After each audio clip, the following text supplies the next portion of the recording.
Hello বন্ধুরা, প্রিয়া ইপসা কিচেনে তোমাদের সবাইকে স্বাগত।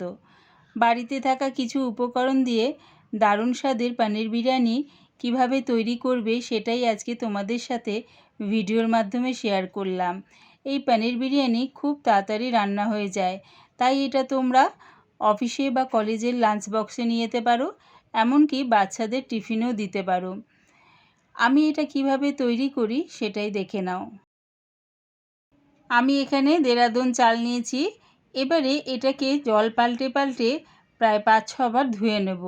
ধুয়ে বেশ খানিকটা জল দিয়ে চাপা দিয়ে এটা আধ ঘন্টার জন্য ভিজিয়ে রেখে দেব। দেখো 6 বার আমি জল পাল্টে ধুয়ে নিয়েছি। এবারে জল দিয়ে এটা চাপা দিয়ে রেখে দিলাম আধ ঘন্টার জন্যে। আধ ঘন্টার পর গ্যাসটাকে হাই ফ্লেমে রেখে একটা পাত্র জল শুদ্ধ বসিয়ে দিয়েছি। তার মধ্যে দিয়ে দিলাম 1 চামচ নুন, একটা তেজপাতা, 4টে ছোটো এলাচ, 2টো দারচিনি আর দিলাম 4-5টা লবঙ্গ। সব কিছু জলের সাথে ভালো করে মিশিয়ে নিয়ে জলটাকে ফুটতে দিলাম। এদিকে দেখো আধ ঘন্টার পরেও চালটা আমার খুব সুন্দরভাবে ভিজে গেছে, বেশ বড় বড় হয়ে গেছে। দেখো জলটা ফুটে গেছে। এবারে সব মশলাগুলো আমি ছাঁকনির সাহায্যে তুলে নিলাম। তারপরে চালটা দিয়ে দিলাম। চালটা দিয়ে প্রায় আমি 75 ভাগের মতন চালটা আমি সেদ্ধ করে নিলাম। দেখো প্রায় 75 ভাগ সেদ্ধ হয়ে গেছে। এবার এটা নামিয়ে জল ঝরিয়ে নেব। আমি এখানে 300 গ্রাম পনির নিয়েছি। এগুলোকে এরকম চৌকো চৌকো করে কেটে নিয়েছি। এর মধ্যে দিয়ে দিলাম স্বাদ অনুযায়ী নুন, সামান্য একটু হলুদ গুঁড়ো আর দিলাম সামান্য কাশ্মীরি লঙ্কার গুঁড়ো। আলতো হাতে এই পনিরটাকে সব মশলার সাথে ভালো করে মিশিয়ে ম্যারিনেট করে রেখে দিলাম।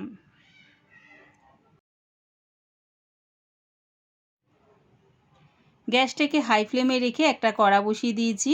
এর মধ্যে দিয়ে দিলাম 3 চামচ রিফাইন তেল আর 1 চামচ ঘি। তেল আর ঘিটা গরম হয়ে গেলে ফোড়নের জন্য দিলাম 1/2 চামচ গোটা জিরে, একটা তেজপাতা, 4টে ছোটো এলাচ, 4-5টা লবঙ্গ আর দিলাম একটা দারচিনির টুকরো। সব কিছু একটু 30 সেকেন্ডের জন্য ভেজে নিলাম।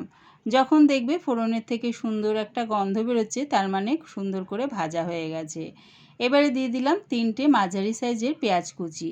পেঁয়াজটা একটু তেলের সাথে নাড়িয়ে চাড়িয়ে দেখো ঠিক এরকম লাল করে ভেজে নিলাম। দিয়ে দিলাম 1 চামচ আদার পেস্ট আর 1 চামচ রসুনের পেস্ট। আদা রসুনটা দিয়ে পেঁয়াজের সাথে মিশিয়ে আরও 2 মিনিটের মতন কষিয়ে নিলাম। এবারে দিলাম 1/2 চামচ হলুদ গুঁড়ো, 1 চামচ ধনের গুঁড়ো, 1/2 চামচ জিরের গুঁড়ো আর দিলাম 1/2 চামচ লঙ্কার গুঁড়ো। সামান্য একটু মশলা ধোয়ার জল দিয়ে মশলাটাকে আমি ভালো করে কষিয়ে নিলাম। এই সময় আমি গ্যাসটাকে মিডিয়ামে করে দিলাম। মিডিয়ামে না করলে কী হবে, মশলাটা কিন্তু পুড়ে যাবে। দিয়ে দিচ্ছি আমি 3 চামচের মতন টক দই। টক দইটা দিয়ে মশলার সাথে ভালো করে মিশিয়ে নিয়ে কষিয়ে নিলাম। দেখো টক দইটা দিয়ে মশলাটা সুন্দর করে কষানো হয়ে গেছে আর তেলটাও ছেড়ে দিয়েছে। দিলাম 2 চামচ টমেটোর পেস্ট। এর থেকে বেশি আর টমেটোর পেস্টটা দিও না, যেহেতু এখানে আমি টক দই ব্যবহার করেছি, তাই 2 চামচ টমেটোর পেস্ট দিয়ে দিলাম। স্বাদ অনুযায়ী নুন দিয়ে মশলাটাকে আবারও ভালো করে কষিয়ে নিলাম। মশলাটা কষতে কষতে আরেকদিকে কড়া বসিয়ে আমি এর মধ্যে রিফাইন তেল দিয়ে পনিরটাকে ভেজে নামিয়ে নিলাম। খুব একটা বেশি লাল লাল করে ভাজবো না, হালকা করে একটু ভেজে নামিয়ে নিচ্ছি। তোমরা চাইলে পনিরটাকে না ভেজেও করতে পারো। দেখো সব পনিরগুলো তেলের মধ্যে দিয়ে উল্টে পাল্টে হালকা লাল করে ভেজে নামিয়ে নিলাম। এদিকে দেখো মশলাটাও সুন্দর করে কষে গেছে। এর মধ্যে দিয়ে দিলাম 1 চামচ কেওড়া ওয়াটার আর 1 চামচ রোজ ওয়াটার। সব কিছু দিয়ে আরও 30 সেকেন্ডের জন্য মশলার সাথে কষিয়ে নিলাম।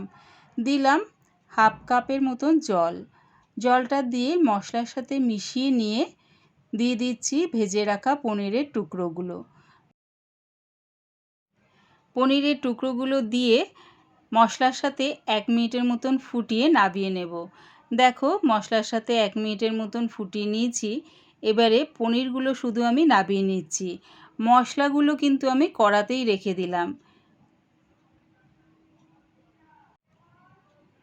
এবারে গ্যাসটাকে একদম লোতে করে মশলার ওপরে আমি বেশ খানিকটা রাইস দিয়ে দিলাম।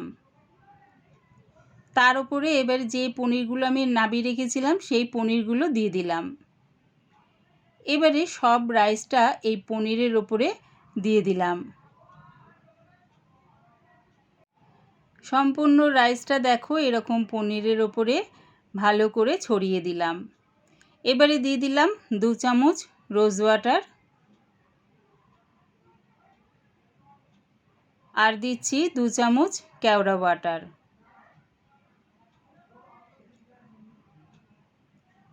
দিলাম 2 চামচ ঘি।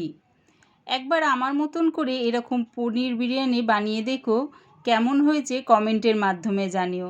এবারে দেখো এই যে ঢাকনার এই উপরের দিকটা তোমরা আটা মেখে এরকম চারধারটা মুড়ে কড়াটাকে চাপা দিতে পারো, বা আমার মতন এরকম ফয়েল পেপার দিয়ে কড়াটাকে প্রথমে চাপা দিয়ে তার উপরে ঢাকনাটাকে চেপে বসিয়ে দিতে পারো।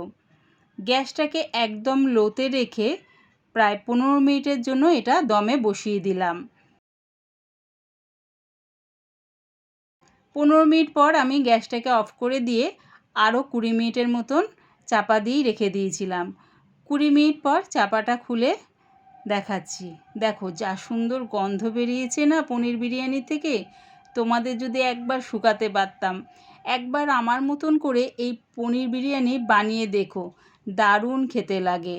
দেখো ভাতটা যেমনি ঝরঝরে হয়েছে, পনির বিরিয়ানিটা দেখতে দারুণ হয়েছে। আমার এই রেসিপিটা পুরো দেখার জন্যে প্রিয়া ইফসা কিচেনের থেকে তোমাদের সবাইকে অনেক ভালোবাসা রইল। পনির বিরিয়ানির রেসিপিটা ভালো লাগলে প্লিজ আমার চ্যানেলটিকে সাবস্ক্রাইব করে দিও।